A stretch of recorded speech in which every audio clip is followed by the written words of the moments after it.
I'm Nikki Haley, Governor of the great state of South Carolina. I'm speaking tonight from Columbia, our state's capital city. Much like America as a whole, our state has a rich and complicated history, one that proves the idea that each day can be better than the last. In just a minute, I'm going to talk about a vision of a brighter American future. But first, I want to say a few words about President Obama, who just gave his final State of the Union address. Barack Obama's election as president 7 years ago broke historic barriers and inspired millions of Americans.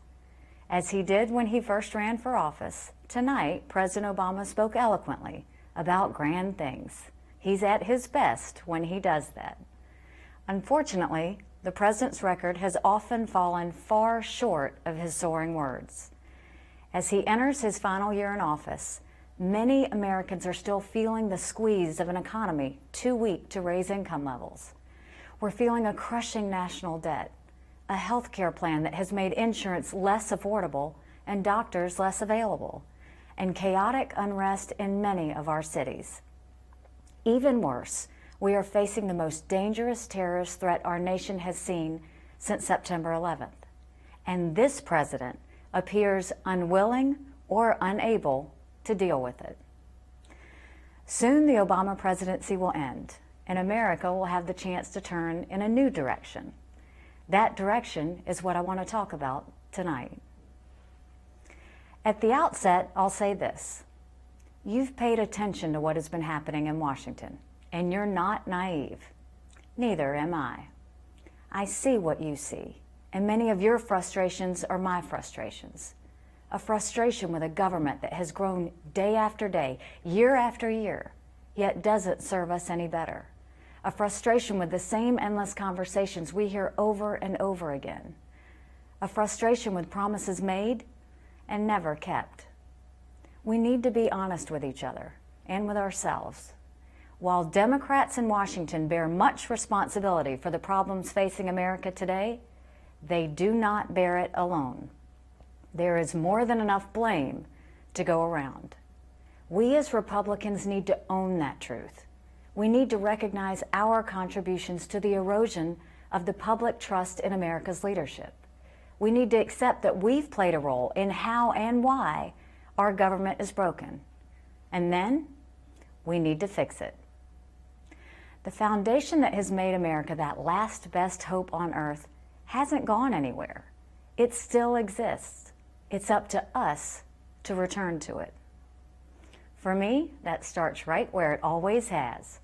I am the proud daughter of Indian immigrants who reminded my brothers, my sister, and me every day how blessed we were to live in this country. Growing up in the rural South, my family didn't look like our neighbors, and we didn't have much. There were times that were tough, but we had each other, and we had the opportunity to do anything, to be anything, as long as we were willing to work for it. My story is really not much different from millions of other Americans.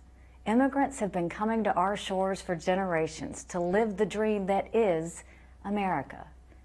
They wanted better for their children than for themselves. That remains the dream of all of us. And in this country, we have seen time and again that that dream is achievable. Today, we live in a time of threats like few others in recent memory. During anxious times, it can be tempting to follow the siren call of the angriest voices. We must resist that temptation. No one who is willing to work hard, abide by our laws, and love our traditions should ever feel unwelcome in this country. At the same time, that does not mean we just flat out open our borders. We can't do that. We cannot continue to allow immigrants to come here illegally. And in this age of terrorism, we must not let in refugees whose intentions cannot be determined. We must fix our broken immigration system. That means stopping illegal immigration. And it means welcoming properly vetted legal immigrants, regardless of their race or religion, just like we have for centuries. I have no doubt that if we act with proper focus, we can protect our borders, our sovereignty, and our citizens. all while remaining true to America's noblest legacies. This past summer, South Carolina was dealt a tragic blow. On an otherwise ordinary Wednesday evening in June, at the historic Mother Emanuel Church in Charleston, 12 faithful men and women, young and old, went to Bible study. That night, someone new joined them. He didn't look like them, didn't act like them, didn't sound like them. They didn't throw him out. They didn't call the police. Instead, they pulled up a chair and prayed with him for an hour. We lost 9 incredible souls that night. What happened after the tragedy is worth pausing to think about. Our state was struck with shock, pain, and fear, but our people would not allow hate to win. We didn't have violence, we had vigils. We didn't have riots, we had hugs. We didn't turn against each other's race or religion. We turned toward God and to the values that have long made our country the freest and greatest in the world. We removed a symbol that was being used to divide us, and we found a strength that united us against a domestic terrorist and the hate that filled him. There's an important lesson in this. In many parts of society today, whether in popular culture, academia, the media, or politics, there's a tendency to falsely equate noise with results. Some people think that you have to be the loudest voice in the room to make a difference. That's just not true. Often the best thing we can do is turn down the volume. When the sound is quieter, you can actually hear what someone else is saying. And that can make a world of difference. Of course, that doesn't mean we won't have strong disagreements. We will. And as we usher in this new era, Republicans will stand up for our beliefs. If we held the White House, taxes would be lower for working families, and we'd put the brakes on runaway spending and debt. We would encourage American innovation and success instead of demonizing them, so our economy would truly soar and good jobs would be available across our country.